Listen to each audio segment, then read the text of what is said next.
Hi everyone. ఈరోజైతే మనం second టాపిక్లోకి వెళ్ళబోతున్నాము. అదే హిస్టారికల్ డెవలప్మెంట్లో మనకి రెగ్యులేటింగ్ యాక్ట్స్ నుండి గవర్నమెంట్ ఆఫ్ ఇండియా యాక్ట్ వరకు ఉన్న ఇంపార్టెంట్ యాక్ట్స్ అన్నీ కూడా మనం ఈ టాపిక్లో అయితే డిస్కస్ చేయబోతున్నాము. సో ఫస్ట్ వచ్చేసి మనకి 1773 యాక్ట్ ఆఫ్ రెగ్యులేటింగ్ యాక్ట్ అనమాట. సో ఇది ఏంటంటే first step taken by the British government to control and regulate the affairs of East India Company.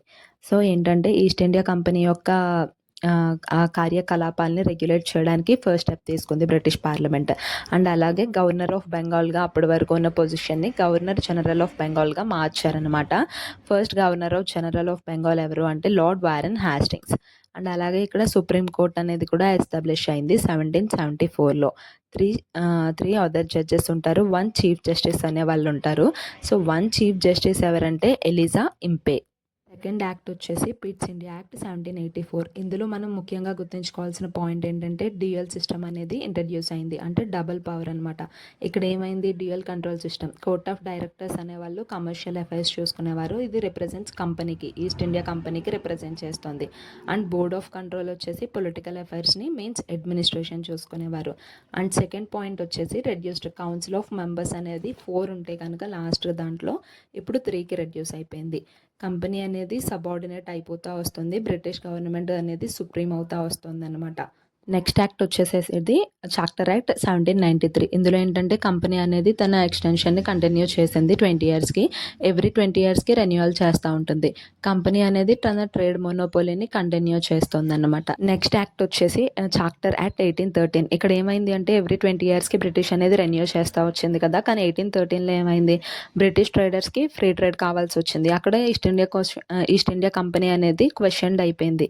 So parliament అనేది అప్పుడు ఈ యాక్ట్ని పాస్ చేసింది అనమాట. ఎండ్ ఆఫ్ ట్రేడ్ మోనోపోలీ అనేది ఎండ్ అయిపోయింది. కాకపోతే ఇక్కడ ముఖ్యంగా గుర్తుంచుకోవాల్సిన పాయింట్ ఎక్సెప్షన్ అనమాట. Trade with China, trade in tea అనేది మాత్రం కంటిన్యూ అవుతూ ఉంది. అండ్ ఇందులో ప్రమోటెడ్ ఎడ్యుకేషన్ కోసం అనేసి 1 lakh per year అనేది ఇస్తూ వచ్చారు. క్రిస్టియన్ మిషనరీస్ని అలౌ చేశారు. అండ్ ఫ్రీ ట్రేడ్ అనేది స్టార్ట్ అయ్యింది ఇక్కడ నుండి. నెక్స్ట్ యాక్ట్ వచ్చేసి చార్టర్ యాక్ట్ 1833. ఇది ఎందుకు వచ్చిందంటే British wanted complete control over India మీద కంప్లీట్గా కంట్రోల్ తీసుకోవాలనుకుంది. సో ఇక్కడ ఏమైంది, గవర్నర్ జనరల్ ఆఫ్ బెంగాల్గా ఉండేది ఇక్కడ నుండి కూడా గవర్నర్ జనరల్ ఆఫ్ ఇండియా కింద క్రియేట్ చేశారు. ఫస్ట్ వచ్చేసి మనకి lord William Bentinck governor general of India. ఇక్కడ కంప్లీట్ సెంట్రలైజేషన్ అయిపోయింది. Bombay and Madras lost his legislative పవర్స్ని కంప్లీట్గా లాస్ అయిపోయింది. India became fully centralised. Company trade అనేది ఇక్కడితో ఎండ్ అయిపోతుంది. లా కమిషన్ అనేది ఫామ్ అయింది. ఫస్ట్ చైర్మన్ వచ్చేసి లార్డ్ మెకలే. ఇక్కడ నుండి కూడా ఇండియన్స్కి allowed for government jobs, but ప్రాపర్గా ఇంప్లిమెంట్ అయితే చెయ్యలేదు.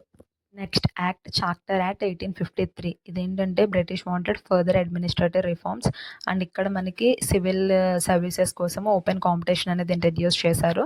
ఫస్ట్ మెయిన్గా గుర్తుపెట్టుకోవాల్సిన విషయం ఏంటంటే separate legislative and executive functions. For the first time law making legislative అనేది సెపరేట్ అయిపోయింది. అండ్ లార్జర్ కౌన్సిల్ని ఎక్స్పాండ్ చేశారు ఇందులో.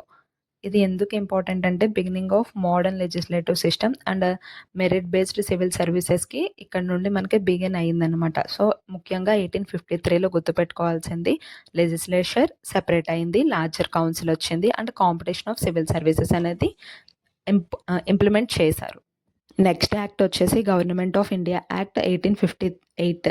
ఇక్కడ ఏం జరిగిందంటే 1857 రివోల్ట్ తర్వాత ఈస్ట్ ఇండియా కంపెనీ అనేది ఇండియాని సరిగా పరిపాలించలేకపోతుందని చెప్పి బ్రిటిష్ గవర్నమెంట్ అనేది ఈ చట్టాన్ని తీసుకొచ్చారు.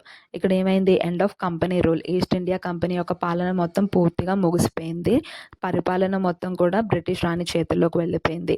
ఇక్కడ మనకి ఏం క్రియేట్ అయిందంటే secretary of state for India and viceroy అనే 2 పొజిషన్స్ క్రియేట్ అయ్యాయి.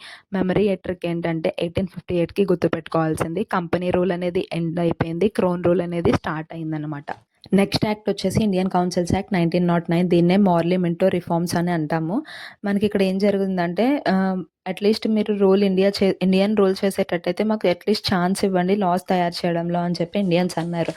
అందుకు ఇక్కడ మనకి జాన్ మార్లీ అనే వాళ్ళు ఎవరు, secretary of state for India, and lord Minto viceroy of India. ఈ యాక్ట్ని ఎందుకు ఇంట్రడ్యూస్ చేశారంటే ఇండియన్స్కి డిస్సాటిస్ఫాక్షన్ ఎక్కువ అయిపోతుంది, దాన్ని తగ్గించడం కోసం, అండ్ కొంత అయినా వాళ్ళకి పార్టిసిపేషన్ ఇవ్వడం కోసము, అండ్ ముస్లిమ్స్ నుండి సపోర్ట్ చేసుకోవడం కోసము.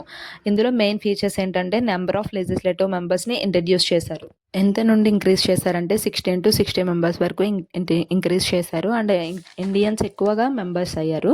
ఇండియన్స్ అనేవాళ్ళు ఇక్కడ నుండి ఏం జరిగింది అంటే కుడ్ డిస్కస్ ద బడ్జెట్ని డిస్కస్ చేయడానికి ఉపయోగపడింది అండ్ ఆస్క్ క్వశ్చన్స్. బట్ వాళ్ళు ఓట్ చేయడానికి అయితే లేదు. నెక్స్ట్ వచ్చేసి ఫస్ట్ ఇండియన్ వైస్రాయ్ ఎగ్జిక్యూటివ్ అనేది ఇంప్లిమెంట్ అయింది. ఫస్ట్ ఎవరు అంటే Satyendra Prasad Sinha. Most important point ఏంటంటే సెపరేట్ ఎలక్టరేట్ అనేది కూడా ఇంట్రడ్యూస్ అయ్యింది. అంటే మనం నార్మల్గా ప్రతి ఒక్కరికి ఓట్ చేయొచ్చు, కానీ అక్కడ అలా కాదు. ఓన్లీ ముస్లిమ్స్ అనేవాళ్ళు ముస్లిం క్యాండిడేట్స్కే ఓట్ చేయాలి, హిందూస్ అనేవాళ్ళు హిందూ క్యాండిడేట్స్కే ఓట్ చేయాలి. ఫాదర్ ఆఫ్ కమ్యూనల్ ఎలక్టరేట్కి లార్డ్ మింటో అనేవారు ఫాదర్ ఆఫ్ కమ్యూనల్ ఎలక్టరేట్ అంటాము. సో ఇంకా యాక్ట్స్ అయితే ఉన్నాయి, అవి ఇందులో మనకి చాలా వీడియో అనేది లెంతీ అయిపోవడం వల్ల నేను నెక్స్ట్ వీడియో అయితే పోస్ట్ చేస్తాను. So if you found this video useful, please like, share and subscribe. Have any suggestions or doubts, comment below. Your suggestions are always welcome. Let's prepare together until the APPSC Group 2 exam. All the best for your preparation. Thank you.